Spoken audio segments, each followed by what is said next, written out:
Bagaimana cara mendapatkan Lailatul Qadar? Caranya adalah beramal soleh. Kalau dari awal saja kita beramal soleh dengan baik, dengan kita sungguh-sungguh, insya Allah kita akan mendapatkannya.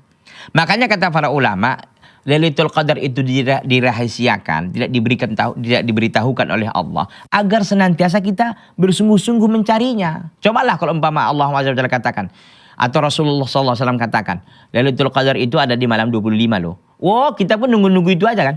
Nunggu, ngapain? Kok nggak sholat? Ah, nanti aja lah malam 25. Kenapa nggak semangat sedekah? Nanti aja malam 25. Ah, gitu. Jadi orang hanya bertumbuk di 25. Ini disembunyikan oleh Allah. Hanya disampaikan dia di Ramadan, di 10 terakhir, dan di malam ganjil lebih kuat.